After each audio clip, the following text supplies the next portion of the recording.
On behalf of Mythic Society, on behalf of everyone, I welcome Dr. Vikram Sampath. Dr. ನಮ್ಮ mythic ಸೊಸೈಟಿಯ ಅಧ್ಯಕ್ಷರಾದಂಥ Shri V Nagaraj ಅವರು ಪುಷ್ಪಗುಚ್ಛವನ್ನು ಕೊಡಬೇಕು ಅಂತ ಕೇಳ್ತಾರೆ.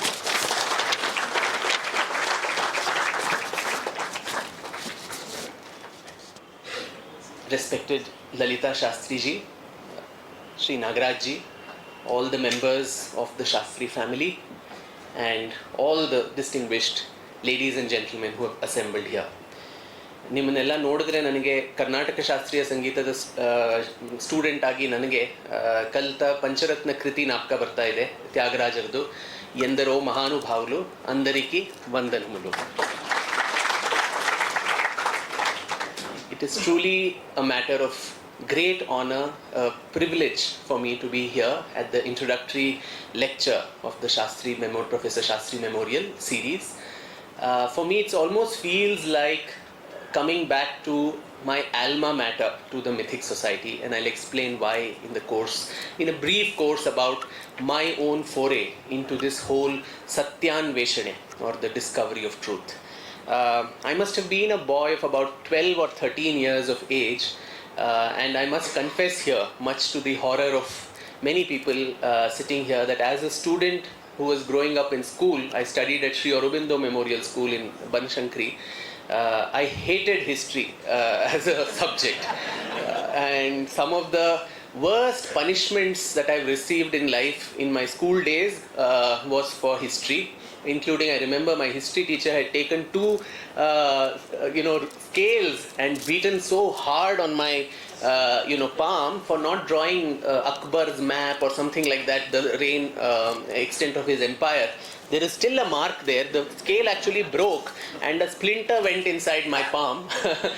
And of course my mother went the next morning and created a huge ruckus in school, saying even we don't beat our son so much, and what is the big deal if he doesn't know what is the expanse of Akbar's kingdom, or so on. So unfortunately, that is how I think most boring and insipid manner in which we were all, I think, taught this subject. Memorizing by rote who succeeded whom, which year what battle was fought, which at that time we just don't realize what is the importance of learning all this, just mug up and vomit in the exam paper. But only as you grow up you realize that this is a subject in which you can identify yourself as a nation, as a civilization, and as a people. And our colonizers and also post-independent rulers, they understood this very well, and so they used history, as George Orwell, the English novelist, had said, he who controls the past controls the future. So that is why history was always used as a battlefield. So for someone like that, who was kneeling down outside class in every history lesson, the transformation to becoming a historian was completely, there's this beautiful word in English called serendipity, happy accident, which was what it was. And I must owe my foray into historiography to Mr. Sanjay Khan, the Hindi actor, who, as I'm sure a lot of you here may remember, in Doordarshan those days there was a serial called The Sword of Tipu Sultan, which he had produced, and he had acted as Tipu in that. And if you remember, the Mysore royal family of the Wadiyars was shown in an extremely poor light, very, very negative manner. The Immadi Krishnaraja Wadiyar, who was the Maharaja, was shown like this, obese retard who was dancing along with the court dancer. The Maharani Lakshmi Ammanni was shown as one of those typical, Ekta Kapoor film, vamps who are all the time conspiring, conniving against Tipu. And to show Tipu and Hyder, who were actually usurpers of the throne of Mysore, from the Wadiyars, who had actually bought Hyder, when he was in distress as a young boy, they had to show the Hindu dynasty of the Wadiyars in a very poor light. So for a young boy at that time, who, as I said, I was 12 years old or so, And there were a lot of protests happening in different parts of Karnataka. And if you remember, the studio also had caught fire, and Sanjay Khan's face had got burnt, and a lot of people, Kannada media especially, kept saying, "Idu Wadiyar avara shrapa, adrindane hingagide," because they showed him in a poor light, that's why. And so I was reading all of this, and for a history phobic person, there was something in me which said, I need to find out the truth behind this false representation. My family has no connection to Mysore. I must, underline here. My father being a Tamilian, my mother a Maharashtrian. We were staying in Bangalore for generations, but no connection that way to Mysore. But it's all, I think, Purva Janma Sukruta, Prarabdha, whatever destiny you may say. Every vacation thereafter became a journey to Mysore. It was a self-initiated, self-funded, more importantly, for a lower middle class family to be able to go there, and with never the intention that I'm going to write a book on this whole subject. It was just for Satyānveshaṇe, to find out the truth. First about just that one king and queen, Immadi Krishnaraj Wadiyar and Lakshmi Ammani, and I spent, I think, days, weeks with members of the royal family, with a lot of archivists, historians there, and then the Mythic Society. That's where the connection comes, where even as a boy of 14 or 15, I had the fortune of being introduced to Dr. Suryanath Kamath. And Suryanath Kamathji took me under his wings, and almost every weekend I would spend at the Mythic Society library trying to note down a lot of things. I think anything about Mysore history, this place is a treasure trove. The library has some of the best collections. So it was all putting together all these matter, and this madness actually continued for 10 long years, even as I was doing my +2, my engineering and all of that. And then I realized that there was not even a single book in modern times on the entire span of Mysore's history. The Wadiyars, as you know, were one of India's longest reigning royal houses, ruling for 600 years, from 1399 to 1947, with just that 40 years of break under Hyder and Tipu. But again, one of the problems of Indian historiography, among many others, which I shall try to touch upon in my talk, where the south of India does not get featured in the manner that it should. All our history is so Delhi-centric and North India-centric that we learn about every small dynasty that ruled in and around Delhi, but vast parts of India don't get covered in that larger historiography of India. So Toni Morrison, the American writer, had said, if there is a book that you want to read and it hasn't been written yet, you must be the first person to write it. So I think I took her advice very seriously, and so after 10 years of all the work that had been done, my friends suggested, why don't you put this all together in the form of a book? And that's how serendipitously my first book, Splendors of Royal Mysore, the untold story of the Wadiyars, nobody had bothered to tell that story to the rest of the country, came up about 16 years ago. And then there was, of course, no looking back. And the theme of today's talk is Satyānveshaṇe, the quest for truth when it comes to an Indian historian and his or her quest. And when one is searching for the truth, and moreover much against established norms, established rules of the game, one also needs to face a very heavy price. And I too realized that very early. I was probably 25, 26 when the book came out. And I remember an evening like this in Bangalore. I think it was at the Bangalore International Center. It was a talk on the interregnum period of Hyder and Tipu. And I still, babe in the woods, did not know that this has so many sharks and landmines in the field of Indian historiography. So I played it safe. I was quoting letters of Tipu Sultan to his generals saying, go to Calicut, break so many temples, or I've converted so many people. These were all just excerpts from his own, letters that I was reading. And suddenly there was an eruption from among the audience. People started shouting slogans, and paper rockets were thrown at the podium, and the organizers had to hurriedly take me to the green room, and the lecture closed. It came on the front pages of next day's newspaper. And my father, poor father, was sitting in the first row, and some Tippu Abhimani Sangha or something like that, that person came to him and said, you have an only son, you better ask him to mind his words if you want him to live long. So, it created a furor when we went back home, and my mother, who was extremely aggrieved by hearing all this, she made me take an oath that evening that in future you're not going to talk about Tipu Sultan in public. So when mothers prevail on you, you have very little option. So I, of course, told her that, and I stuck to my word.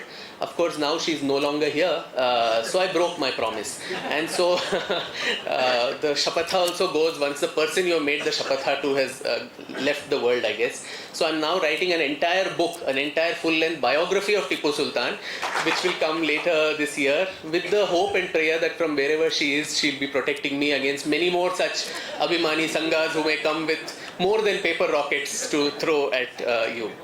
But the larger, point that I started off with of George Orwell and what he said about history being a controller of the past and future.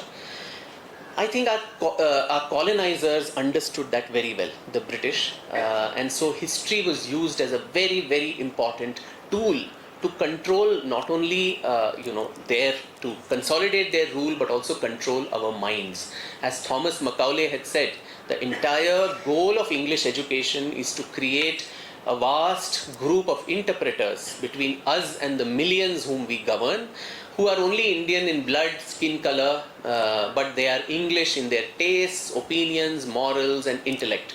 Of course, the irony is I'm also speaking the same Macaulay's language here. We're all Macaulay Putras and Putris somewhere. But so deeply the intellectual colonization that has left in terms of our disconnect from our roots when it comes to language, when it comes to customs, when it comes to faith, and also history. And so right from the beginning, we were always told that you are a nation of losers.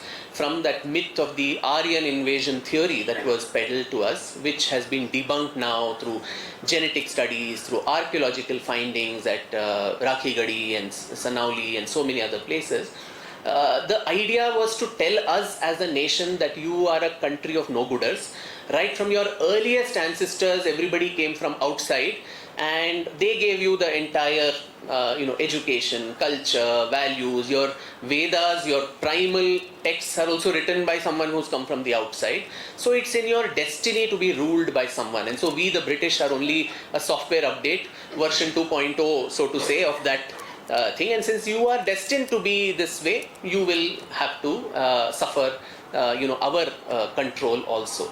And if you see in the long list of battles that we also read in our history books as we grow up, the invasions by Greeks, by Shakas, by Hunas, by Scythians, by the Arab invasion of Sindh, then all the battles, Battle of Tarain, India and Indians lost, Battle of Panipat, all the battles India and Indians lost, the Battle of Buxar, Battle of Plassey, Anglo-Mysore War, Anglo-Maratha War, Anglo-Sikh wars, all the wars that we know by heart, if you ask a young student today, they'll all be wars that we lost. Now today, if we are still around as the only surviving pre-Bronze Age era civilization, there must have been some wars which our poor ancestors won also. There must have been some bravery and courage that they also showed.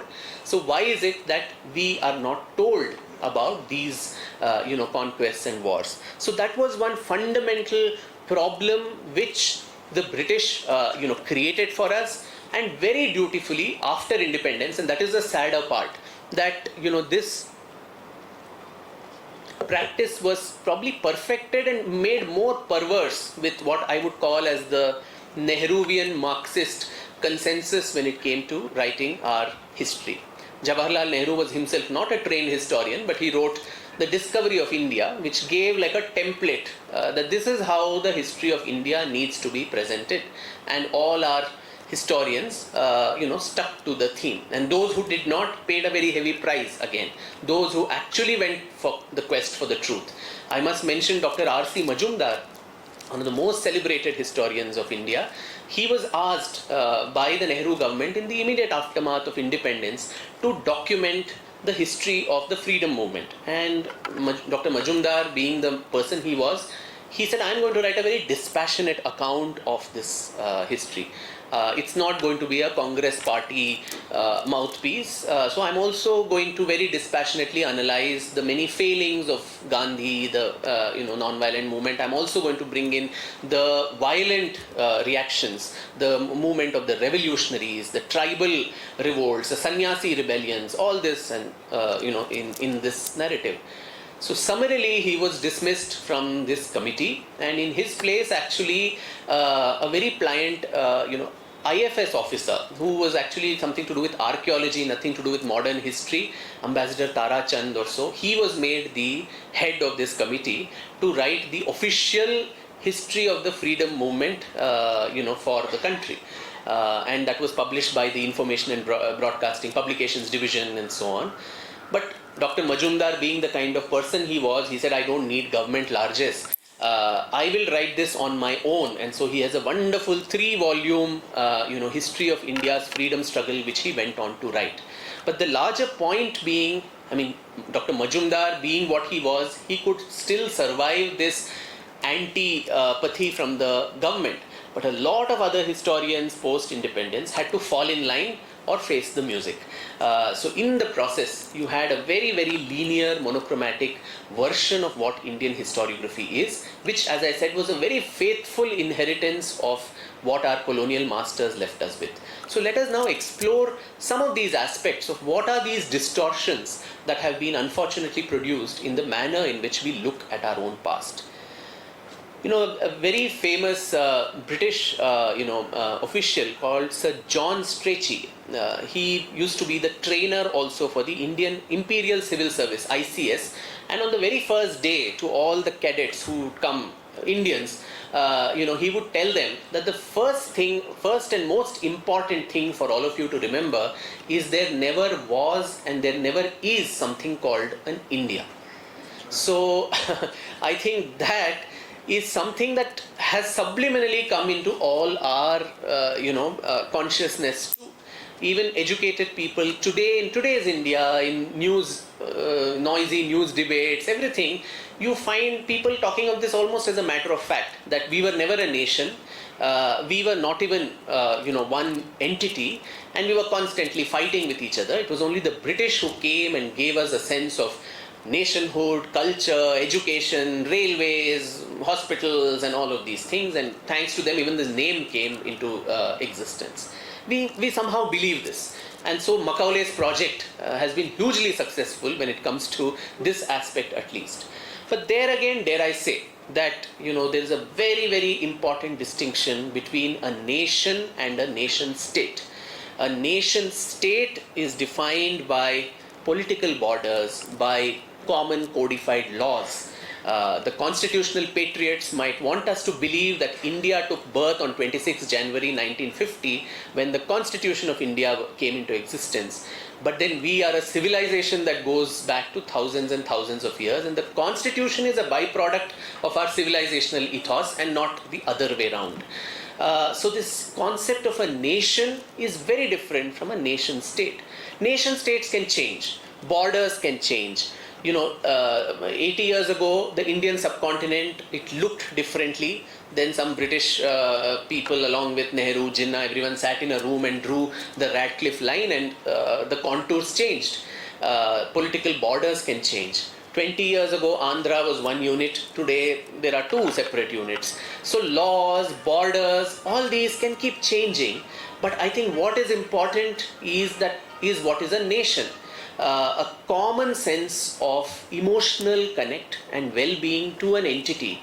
And in that, astonishingly, there has been a great convergence over several centuries in the manner in which our ancestors only saw, what this nation was. In the Vishnu Puran, as you know, this very famous shloka that is there, Uttaram yat samudrasya himadraschaiva dakshinam varshatad bharatam nama bharati yatra santati.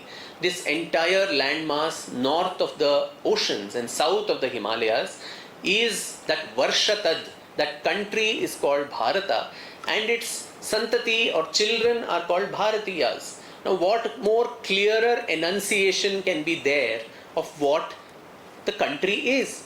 Every time when we do, pujas, in the Sankalpa itself, like a GPS system, we are circumscribing the sacred geography. Jambudvipe, Bharatavarshe, Bharatakhande, everything is being located in a sacred geography. It is not just a mass of land, but it is something that all parts of India have that emotional connect to. And so, when in the 8th century, 9th century, the big dispute as to what is his time. Adi Shankaracharya, when he went all over India, he was from a small little town, a village in Kerala, Kaladi. He could have done what he did sitting there. But he made it a point to go to all the 4 corners and establish the 4 cardinal mathas at these places. Why was that? That was to mark the borders of this sacred geography. When we see all our Shakti Pithas scattered across the country, the Jyotirlingas scattered across the country, the Char Dhams, 7 Puris, they are also scattered across the entire sacred geography. That gives us an idea that this is the border which is broadly Bharatavarsha, and we are all children of this land. So there, when Shankaracharya went on his Digvijaya, nobody in say Maharashtra or Rajasthan said, you're a foreigner, don't come into this thing, you're a Malayali, you come from a different country. When our ancestors took the tortuous pilgrimages to various places, Kashi, Prayag, Gaya and all these places, they didn't feel, they didn't know the same language also, but somehow they all communicated with each other. They managed to take months and months to go to all these Char Dham Yatras and so on. But never was there opposition that you belong to some other country. So that emotional connect to one nation, distinct from a nation state, in that civilizationally there has always been, as I said, an astonishing continuity as well as convergence in the manner in which our ancestors saw it at least. And this is the first distortion that is unfortunately, it strikes right at the base of our identity, as you can make out, that you are not even a country, you are not one. Of course, we may have different, political, affiliations, groups, states, kings were fighting each other, and all of that may be true. They may be speaking different languages, but that common convergence that was there, it is really, every example buttresses that claim all the more. I am currently working, my next book, as was mentioned, is called Waiting for Shiva, Unearthing the Truth of Kashi's Gyanvapi. Very, very timely as we see and speak.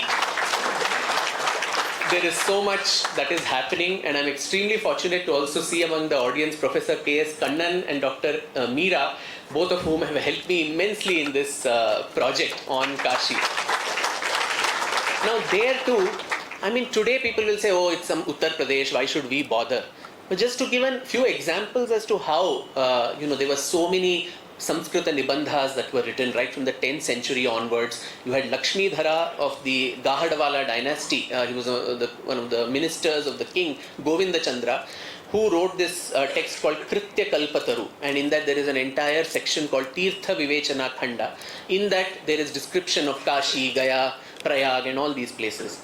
Then, in the 13th century onwards, you had the Kashi Khanda, which got added to the Skanda Purana, which got translated into multiple languages, including in South India.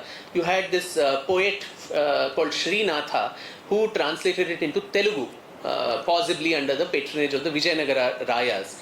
So, Kashi's importance, spoken about in South India.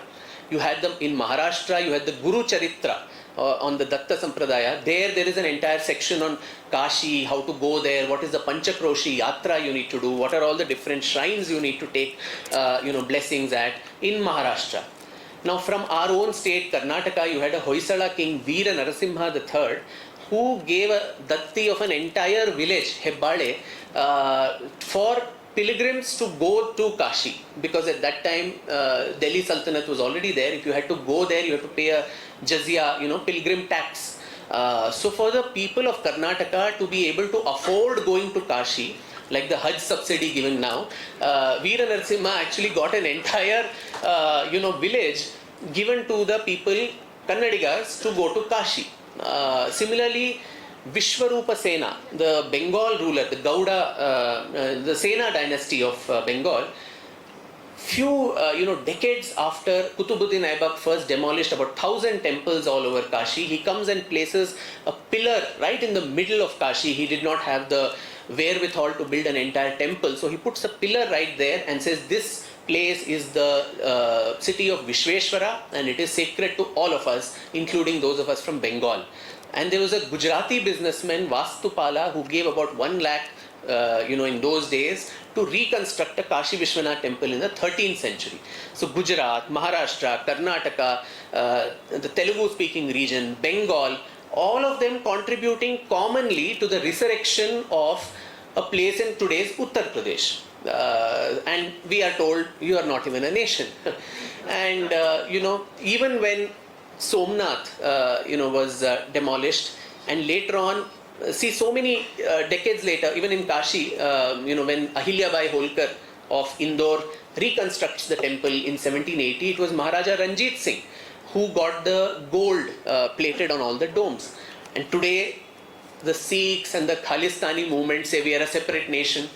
Ranjit Singh also, when he defeated Ahmad Shah Durrani, the Afghan ruler, he's supposed to have asked him that the gate to the Somnath temple, which was in Ghazni then, that should be returned to him.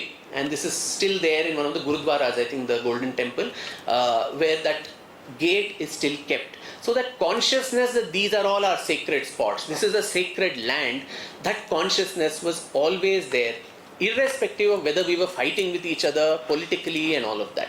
So that was the first distortion that is created, unfortunately, in the manner in which we look at our past. The second problem, as I already mentioned, is this whole thing that you are a nation of losers, you don't win anything, you are destined to be subjugated by others, and this whole emphasis only on India and Indian history seen through the eyes of invaders. Now we will learn chapters and chapters in our textbooks about the Mughals, the Tughlaqs, the Lodhis, the Khiljis and all these. I mean, Tughlaqs, Khiljis, their contribution to India or its civilization is probably next to zero, barring a few monuments here and there, not much done. They were marauders and barbarians, but still we learn the succession lines of all these people. But Cholas, Pallavas, Rashtrakutas, Shatavahanas, Gangas, Kadambas, the Vodiyars, the Ahoms, northeast Ahoms also, like the Vodiyars who ruled for 600 years. If we ask ourselves, can we name 3 Ahom Rajas of this country? I don't think we will know. Who were the rulers who ruled Tripura for almost 550 years and kept that place free from foreign invasions? In fact, Assam or Ahom, the very word is Asama, or something that cannot be, that is invincible. And in the Asamiya language, Sa and Ha are synonymous, and so Assam became Aham and then Ahom. So that's how the Ahomiya language, the very origin of that word is, it is invincible. But we don't even know who were the people who ruled there. But ask any child about Muhammad bin Qasim, you will know about Muhammad bin Qasim, but you will not know that there was a Raja Dahar of Sindh who ensured that he and his predecessor Chacha, who ruled Sindh, kept Sindh free from Arab control for almost 60-70 years before the actual invasion of Sindh. And even after Sindh fell, we must remember that almost all of Middle East, Central Asia, Africa, from the edge of the Atlantic to the gates of India, within 50 years of the death of the Prophet and the caliphs marching armies, all this area got Islamized. They lost their, Persia, all this entire region.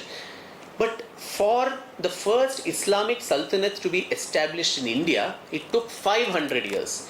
From 712, the Arab invasion, the Delhi Sultanate comes only by 1206. So in these 500 years, it's not a short span of time, our ancestors were pushing back. The Arabs could have easily conquered the whole of India, but who were the people who were trying to push them back at that time? They were people like Lalitaditya Muktapida of the Karkota dynasty in Kashmir, Yashovarman of Kannauj, there was Maharana Bappa Raval of Mewar, Vikramaditya of the Chalukya dynasty, and his feudatory Danti Durga, who later formed the Rashtrakuta dynasty. Again, you see north, west, south, all of them forming alliances to push back the Arabs so that they, beyond a narrow strip of Sindh, they could not occupy much of the country. So governors after governors kept coming, but we pushed them back. Muhammad Ghazni came. We feel he just came 17 times and nobody did anything. You had the Hindu Shahi rulers, of Afghanistan, that area, Gandhara, who Jayapala, Anandapala, there was his son called Nidara Bhima. All these people ensured these people kept getting pushed back. At some point, rubber band, you keep pulling it, it breaks at some point. There was eventually some defeat. But the story of resilience also is something very important, and that is just not told to us. So I'm not for one claiming that history should just be a jingoistic claim of we were so great, everything about our past is great, we that's another extreme of looniness. We invented the atom bomb, we had internet, we had this, that, everything is written in the Vedas. I think that is a little stretching the argument a bit much, but genuine pride for what you have your ancestors have achieved. At the same time, the mistakes that were committed, which will give us like a roadmap of what not to repeat in the future. Because as they say, history repeats itself only because no one was hearing it the first time. So, this utility of history is also extremely important. Who were these people? There were also lots of women in the process who again don't get their due in the larger historiography of India.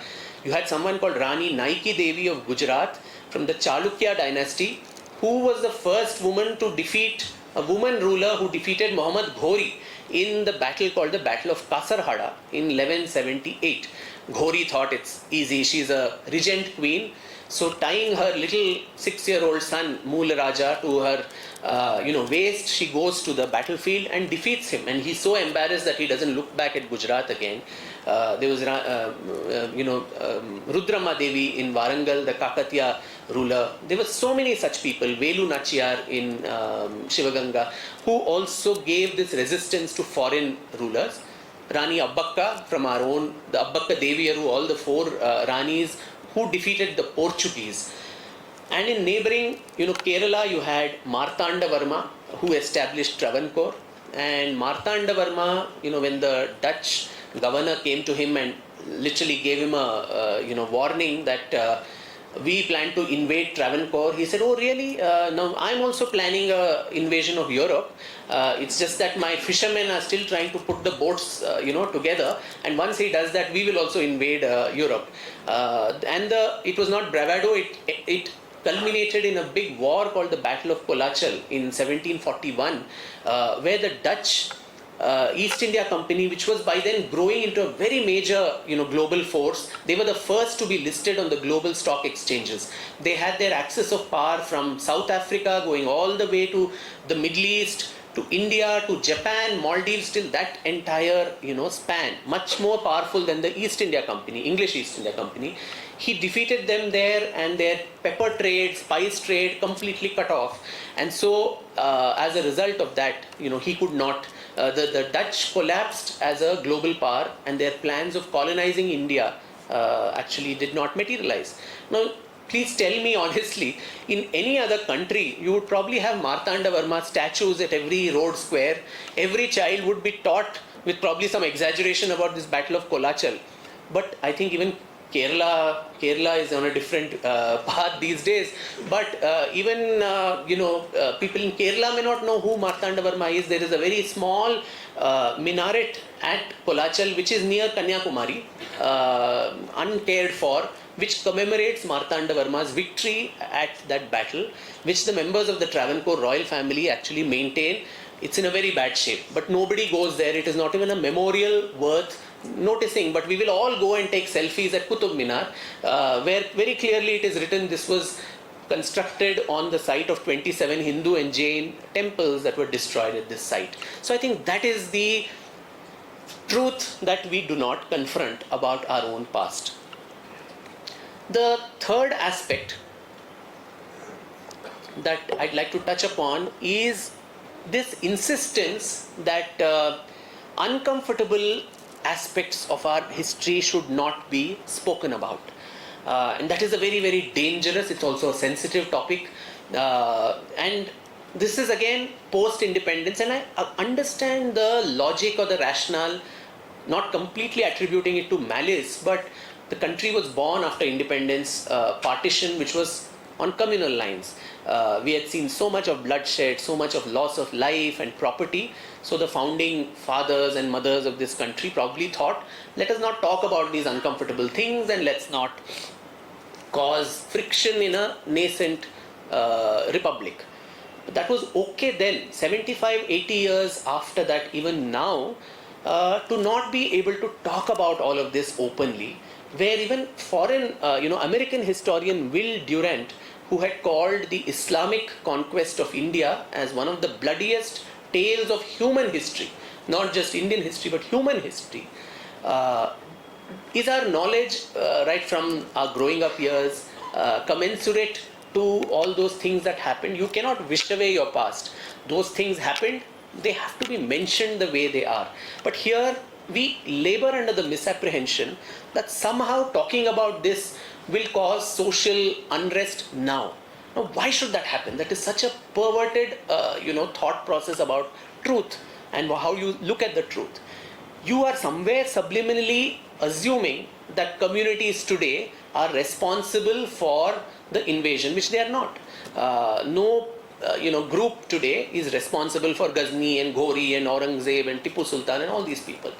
Conversely, communities today should not valorize, glamorize and make heroes out of these barbarians. Today, after 1,000-page report of the Archaeological Survey of India on the Gyan Vapi, first of all, Gyan Vapi Masjid, that itself is, the biggest oxymoron, where you have a masjid with a Sanskrit name called Well of Knowledge.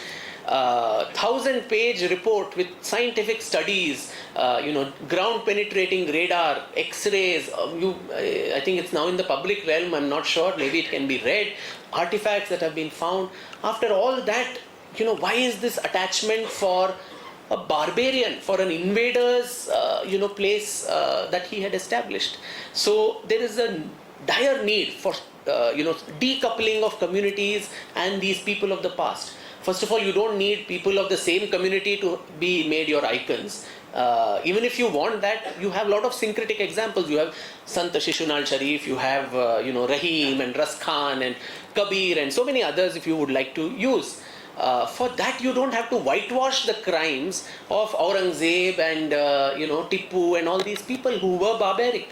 So say that as it is. That is not putting an albatross on any community today, and that is something that needs to be understood by politicians and also a lot of people who propagate that this is going to harm national integration. I think our own Dr. Bhairappa, when he was in the NCRT committee, he was clearly told that for national integration, all these aspects should not be touched upon. And there's this famous circular also that the West Bengal government brought out in 1989. I think it was under the Marxist rule of Jyoti Basu, where it was a longish report with 2 columns saying Ashuddho and Shuddho. The Ashuddho was impure and the Shuddho is the pure. So this committee made a survey of all the history textbooks from school to university. The Ashuddho part had all these uncomfortable things.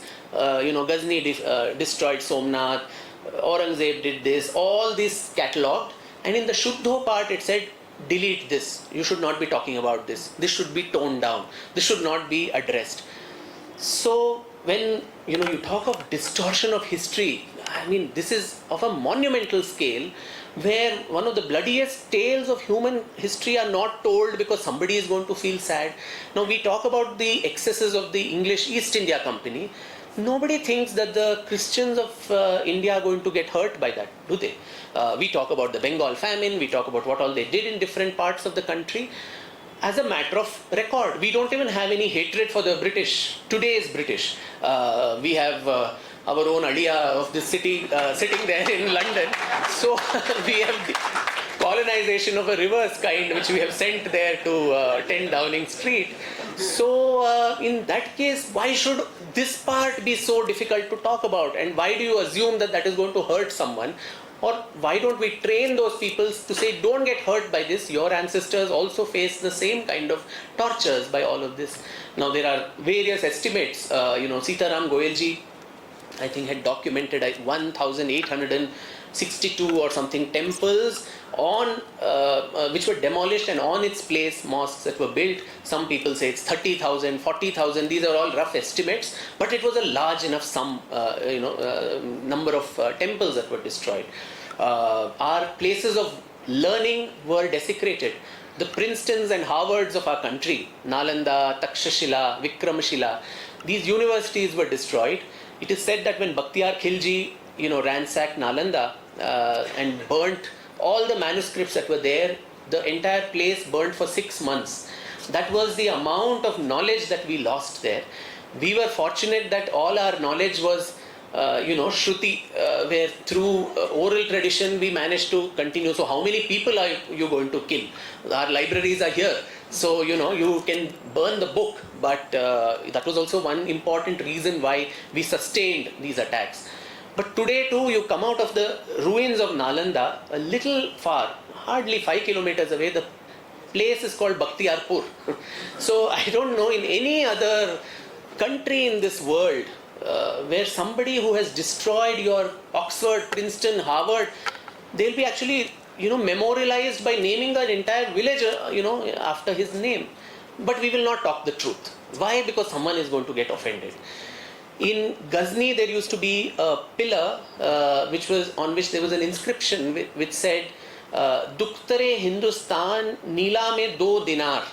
The daughters of Hindustan are auctioned here for 2 dinars. So large numbers of women, varying numbers again, these numbers are all estimates, some say 1 lakh, 2 lakhs, taken away as sex slaves and auctioned in Ghazni and all these places. So these are the wounds of history too, which, first of all, justice is impossible, for so many intergenerational trauma that this is, but not even to be able to talk about this, that becomes another very, very, difficult issue. And worse, you whitewash that whole thing and you create some other stupid stories saying these things never happened. I'll just give 2 examples to say how this truth can be distorted.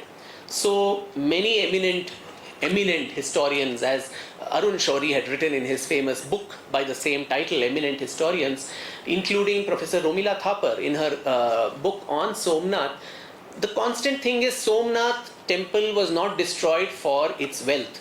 Not destroyed on the basis of religion, it was for the wealth that was there. Now, first time, of course, it was destroyed for the wealth, I agree. And there you have to also put a subtext that, the Brahmins were so cunning, they were constantly oppressing everyone and amassing wealth and so on. So that is why, to liberate the country from the Brahmin clutches, these great people did what they did. So, first time he demolished, another shrine came, and over several centuries, these, these temples kept getting destroyed. That time there was no wealth there.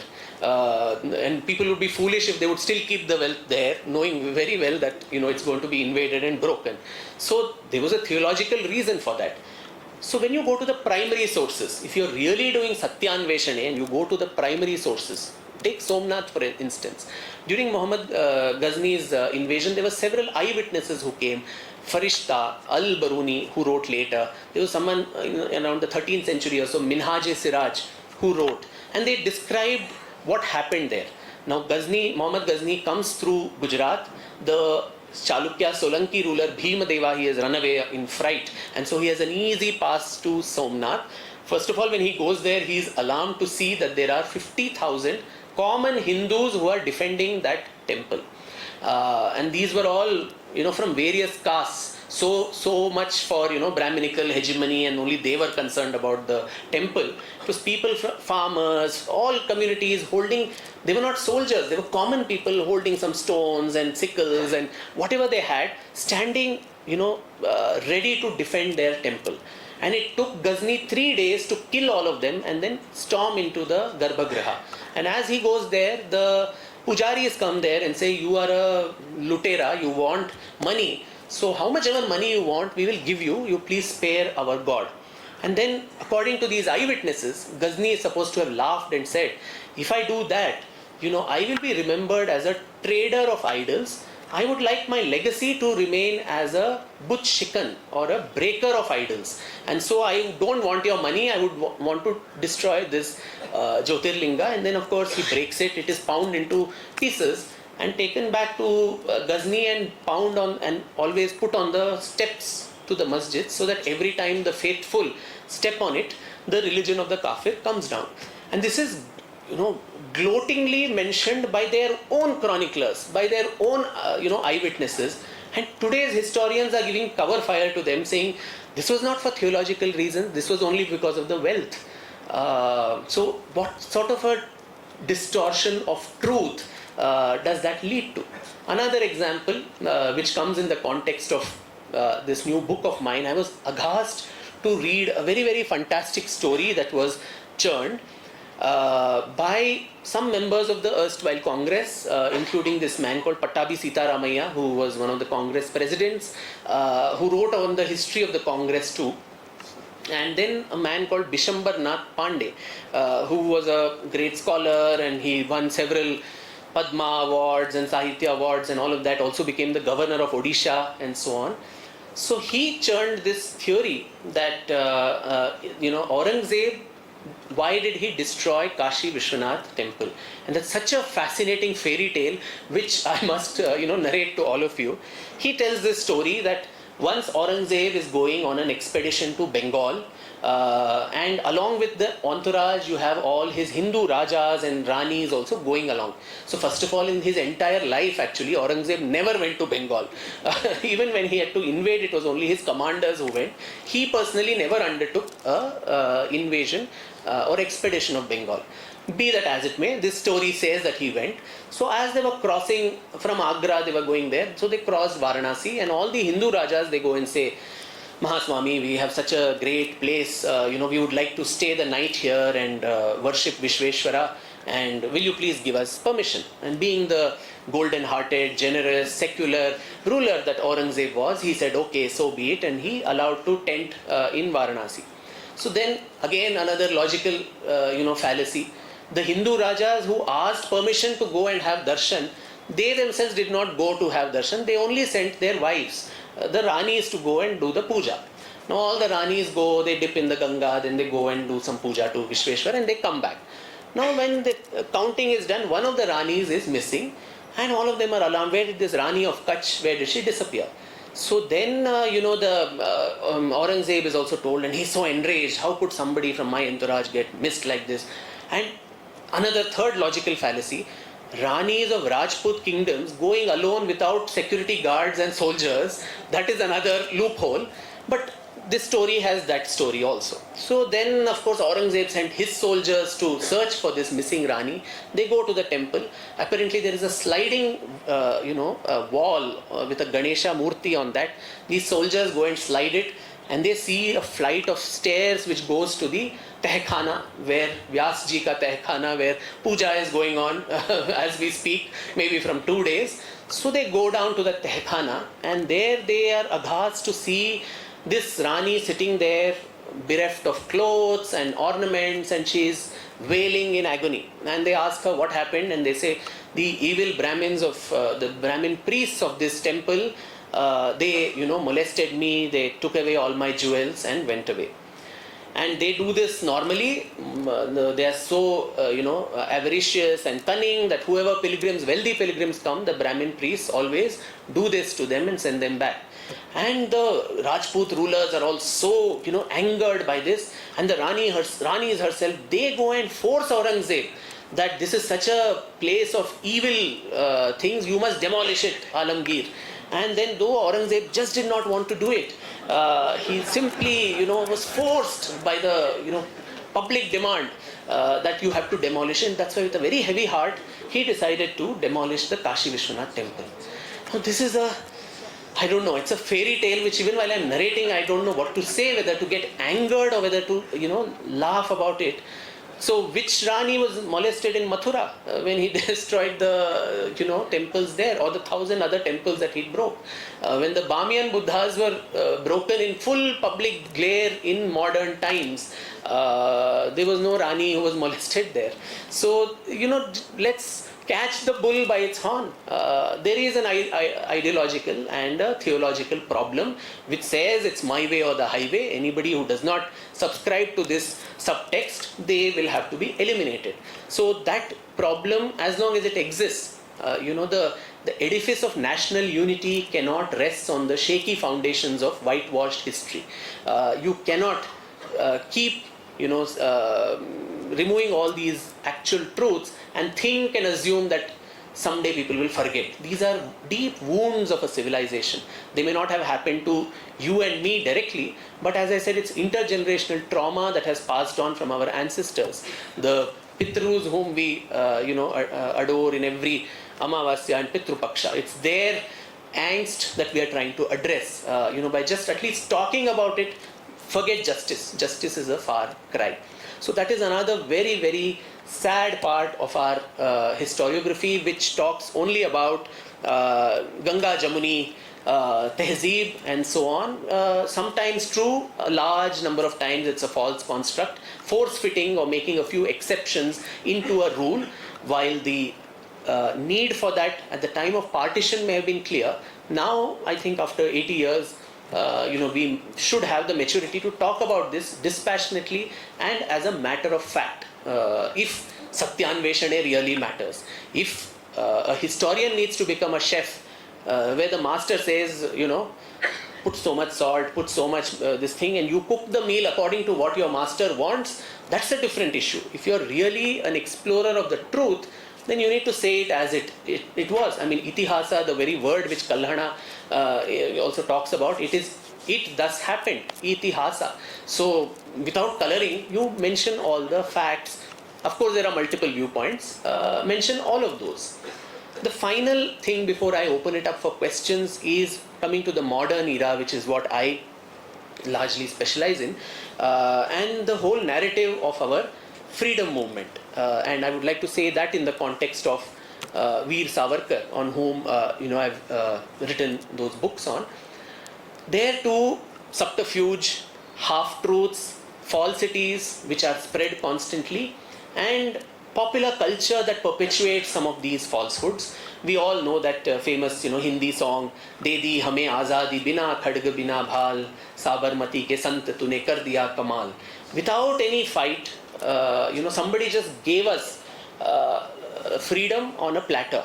I think that does a lot of disservice to the enormous sacrifices that thousands and thousands of people have given over multiple time periods, right from 1857, which was, and before that, of course, as I said, you had the tribal revolts, Birsa Munda and all these people. You had the armed, resistance, right from, Tipu Sultan, what he gave, to Velu Nachiyar, to the Marathas, all of them. And then the tribal, uprisings, the sannyasi rebellions, all that there. But from 1857, which Savarkar called the first war of Indian independence, to 1946, which is still called the Naval Mutiny and not the last war of Indian independence, there was a continuous and unending stream of violent uprisings which went in parallel to what the large-scale nationalist, ahimsa satyagrahas that went. They were as important as this also. I'm not saying one, you need to disparage one to highlight another like Sanjay Khan did, but I'm just trying to say that both of them are equally important and the truth of that needs to be told.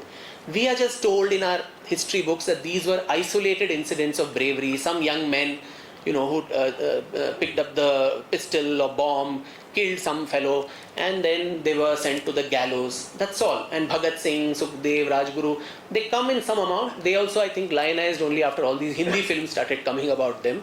But by and large, the entire story of the revolutionary movement of Indian freedom struggle also deserves to be told truthfully in a manner that is based completely on facts, and also the kind of tortures that most of these people underwent.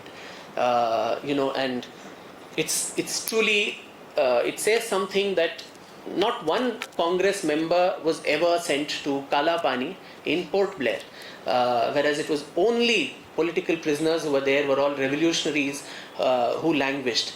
And the kind of tortures they faced there, even now you have goosebumps when you think about that. The basic human rights of good food, toilet facilities, medical facilities not given to all of them. Most of the food that used to be given was mixed with pieces of reptiles or whatever, and eating that, most of them would end up with diarrhea. And there were fixed timings when you could even visit the washroom. So if you have diarrhea and if you need to keep visiting, then most of these political prisoners, they would end up urinating and defecating within their own cells, narrow little cells that they lived in. And you couldn't even stand up to your height in most of those cells. So imagine sitting, sleeping, standing, eating amidst your own squalor. What that does to the human spirit. These were all young people, teenagers in their 20s who suffered there. And day long, this Kolhu ka Bail punishment, Ganadettu, where round and round they go, the oil press, where instead of the bullock, you had the freedom fighter yoked to it. And you had to, in the blazing heat of Port Blair, extract 30 pounds of oil. And at the end of the day, that oil would be measured. Even 1 ounce less, you would be whiplashed. And so electric shocks, so many things like this. Many of these young people either committed suicide or they went insane. In fact, the British started an entire asylum, mental asylum in Port Blair at this place called Haddo Island, only because there were so many people who were losing their sanity because of the tortures that they faced. But today amongst ourselves, if we say, forget Savarkar, name 5 other young people who lost their lives or suffered the worst of inhumanities in Kalapani, because of whose sacrifice all of us today are sitting in this air-conditioned room and being able to breathe free, democratic air of India. I don't know if we'll be able to name 5 people. And what does that say about us as a nation? What does that say about our gratitude for our own ancestors and what they did for us? So one of the fundamental, I think, tenets of any Satyānveshaṇe is to not only bring to ourselves that sense of pride, but also a sense of that gratitude for all these tortures and sufferings of so many, thousands and thousands of people over several centuries, which is what has brought us, here today.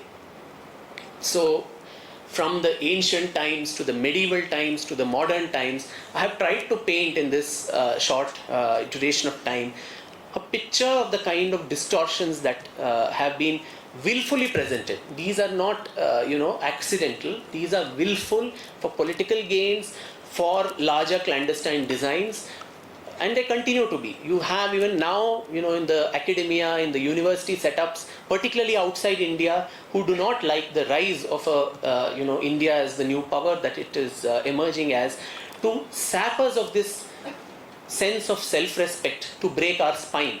But, even Muhammad Iqbal had to say, "Kuch to hai ki hasti mitti nahi hamari." There must be something.